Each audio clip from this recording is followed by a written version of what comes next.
पाठ्यक्रम बच्चों की आवश्यकता और आधुनिकता को देखते हुए अद्यतन करने के लिए राज्य सरकार प्रयास कर रही है। इससे संबंधित प्रमुख प्रयासों की चर्चा चाहता हूँ।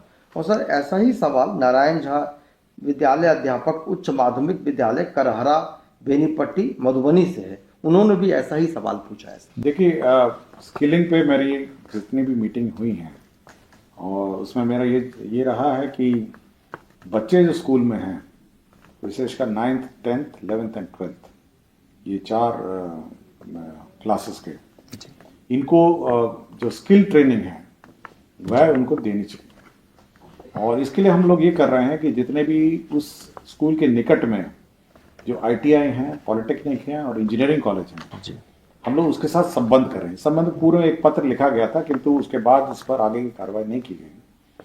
तो हम लोग ITI, पॉलिटेक्निक और इंजीनियरिंग कॉलेज से इसको संबद्ध करेंगे और उसके बाद जितने भी बच्चे हैं वो अपने निकटतम जो ट्रेनिंग सेंटर्स हैं, जैसे प्लम्बिंग का, इलेक्ट्रिशियन का, फिटर का और मोटर मैकेनिक का, जितने भी स्किल हैं वह प्राप्त कर सकेंगे। तो बहुत सारे बच्चे हैं, हो सकता है कि इसको अपना कैरियर बनाना चाहें या स्किल का जो जानकारी के बाद वो उस स्किल में आगे काम करना चाहें। तो ये सब हम लोग स्किल ट्रेनिंग पर बहुत ज़्यादा जोर है और न्यू एजुकेशन पॉलिसी में भी इस पर है जी। तो हम लोग कल भी बैठक करेंगे, मतलब कल परसों में 2-3 दिन में बैठक करेंगे जी। और इस महीने हम लोग सभी को संबद्ध कर देंगे जी। जो विशेषकर 9th 10th 11th and 12th classes हैं। और देखते हैं 8th भी अगर सुझाव आता है 8th का भी, तो 8th से भी हम शुरू करेंगे जी। किंतु यह है कि सभी बच्चों को कोई ना कोई स्किल ग्रहण करना चाहिए जी।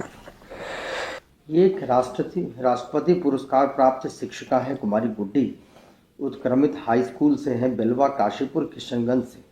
ये कह रही हैं कि बाला कक्षाएं जो कि छोटे छोटे बच्चों के लिए शिक्षा के क्षेत्र में एक वरदान है, उस पर विभाग द्वारा पहल कर पूरे विद्यालय में क्या लागू करवाने की पहल की जा सकती है? देखिए, बालक जो वॉल पेंटिंग है, तो मैं बहुत सारे स्कूल्स में जाता हूँ। हाल ही में मैं आरा में गया था, तो पूरा स्कूल पेंटेड था। मतलब सारे जहाँ बच्चे बैठे हुए थे क्लास में, चारों तरफ दीवारें पेंटेड थी। तो जहाँ जहाँ टीचर्स और हेडमास्टर ने रुचि ली है वहाँ पेंटिंग हो गया, और जहाँ जहाँ टीचर और हेडमास्टर मतलब ने रुचि नहीं ली है वहाँ नहीं हुआ। तो ऐसा नहीं है कि मतलब प्रोविजन नहीं है, पेंटिंग का प्रोविजन ही है। और अभी जो हम लोगों ने रिपेयर मेंटेनेंस का पैसा भी दिया है और पेंटिंग के लिए भी राशि दी है, उससे पेंटिंग हो सकता है जी। लेकिन फिर भी हम लोग एक टेम्पलेट सबको दे देते हैं कि किस क्लास में किस प्रकार का पेंटिंग होगा जी। तो ये हम लोग सभी को उपलब्ध करा देंगे कि छोटे क्लासेस में क ख ग ABCD, ये 1+1 1+2 ये सब होगा।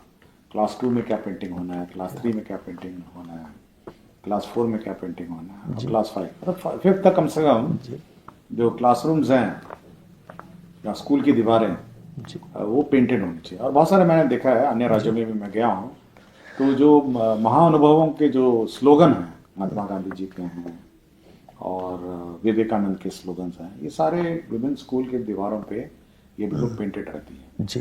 तो ये हम लोग कोशिश करेंगे कि एक टेम्पलेट बना के सभी स्कूल को सर्कुलेट करेंगे कि जहाँ जहाँ जगह हो कम से कम ये पेंटिंग करा दें जी। शुक्रिया सर।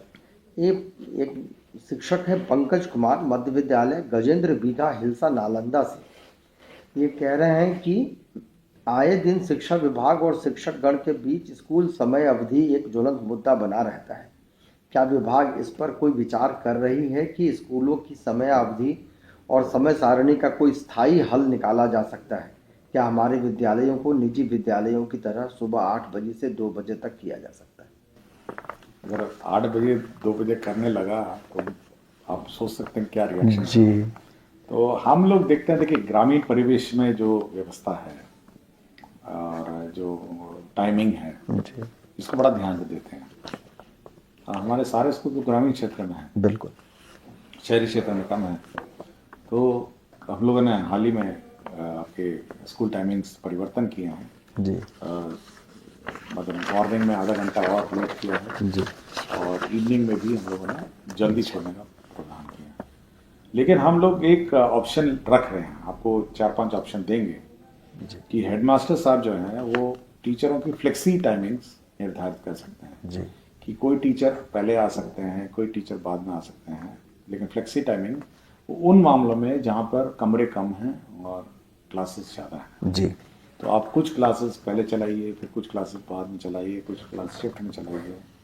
तो वो फ्लेक्सी टाइमिंग का जो प्रावधान है, अभी अटेंडेंस का जो मॉड्यूल है, जो जी। सॉफ्टवेयर ई शिक्षा कोर्स है, वो अमेंडमेंट हो रहा है। तो उसमें हेडमास्टर हर टीचर का निर्धारित कर सकेगा, ये टीचर 9 बजे से फलाना बजे तक जाएंगे, ये टीचर 8 बजे से फलाना बजे जाएंगे, ये टीचर 10 बजे से फलाना। तो वो स्ट्रैगर्ड टाइम टेबल Right. ये केवल उन्हीं क्लासेस के लिए है जहाँ पे कमरे कम हैं और क्लासेस ज़्यादा हैं। लेकिन जहाँ पे सभी कमरे भी हैं, क्लासेस हैं, मेरे ख्याल से एक रूपता ठीक रहेगी। जी एक पूजा बोस है, प्राथमिक विद्यालय जनक बाग कुलास बाग, कस्बा जिला पूर्णिया से। इनका सवाल है कि क्या सरकार आने वाले समय में पोशाक राशि के बदले पोशाक देने का कार्यक्रम कर सकती है।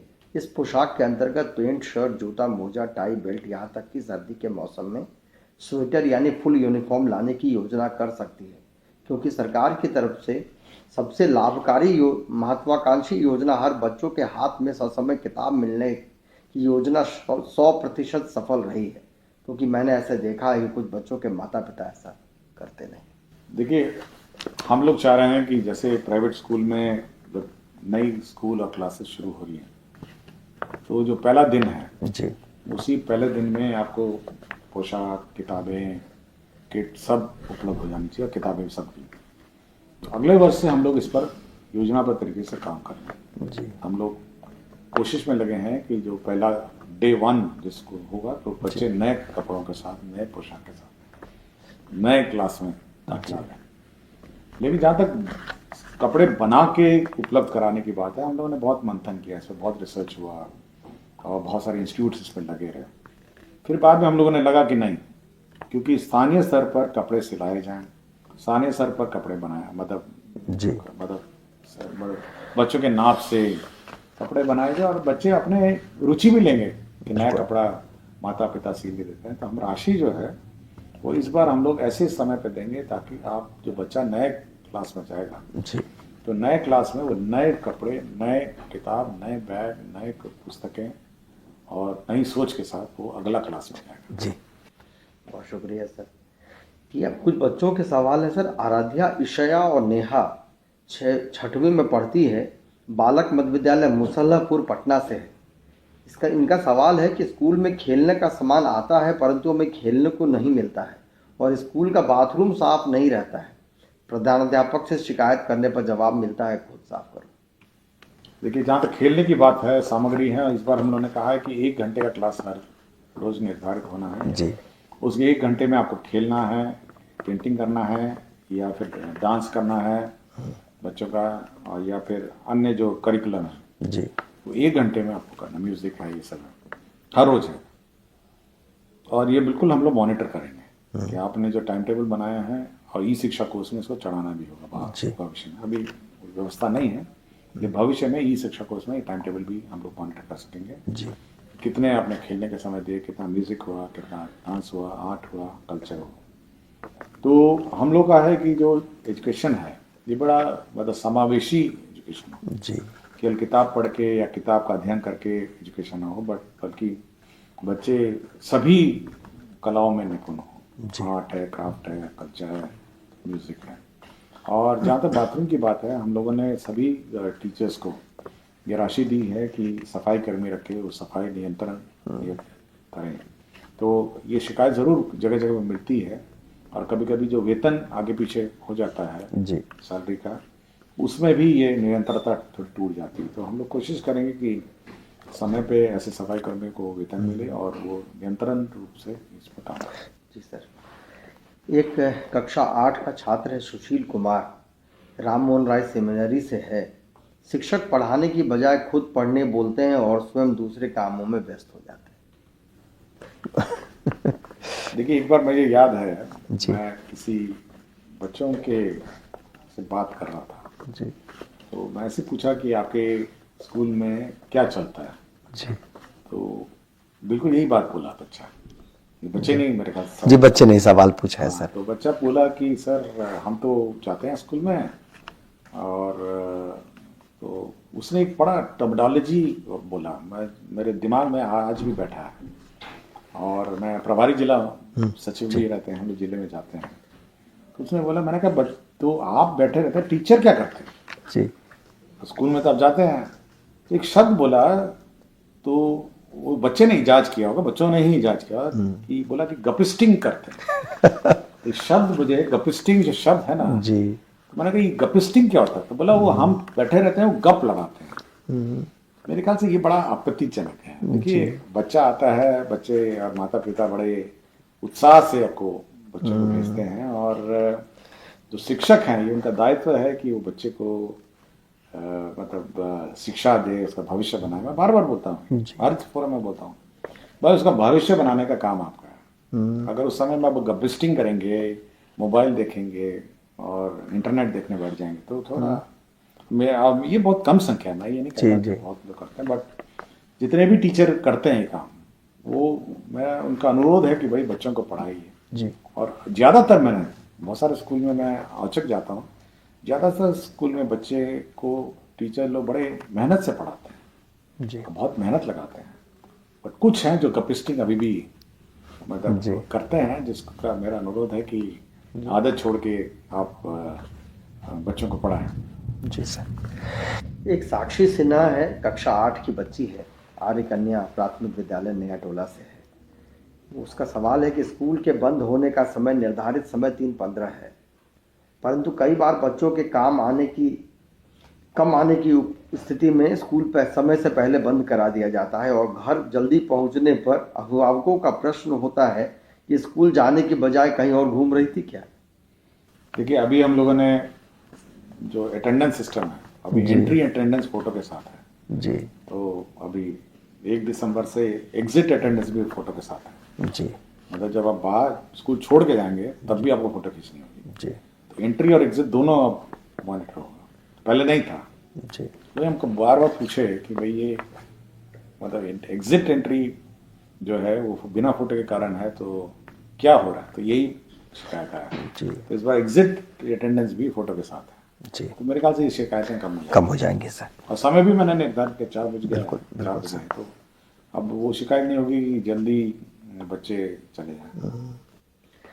सर एक सवाल है, शिवानी कुमारी है, 6वीं में पढ़ती है, बालक मध्य विद्यालय मुसलापुर की है। इसका सवाल है कि शिकायत पेटी में डाले गए शिकायत पत्रों को जांच के दौरान गायब कर दिया जाता है। इसका एक एसओपी बनाएंगे हम लोग जी, और एसओपी बना के इसका हम लोग जी, जो बाल सांसद है, बाल स्टूडेंट कमिटीज है, जी, इसको थोड़ा सुदृढ़ करेंगे। सुझाव आया है जी, और ये उनके समक्ष ये लोग कंपाइल करेंगे, फटाफ करेंगे। तो ये एक एसओपी इसका बनाना है। मेरी जानकारी में ये एसओपी नहीं है, और कैसे उसका डिस्पोजल होगा, कैसे उस पर विचार होगा, और फिर बच्चे को कैसे फीडबैक मिलेगा, इसका एक एसओपी हम बनाएंगे। इस सुझाव के लिए मैं धन्यवाद देता हूँ। जी, बहुत बहुत शुक्रिया सर, धन्यवाद सर।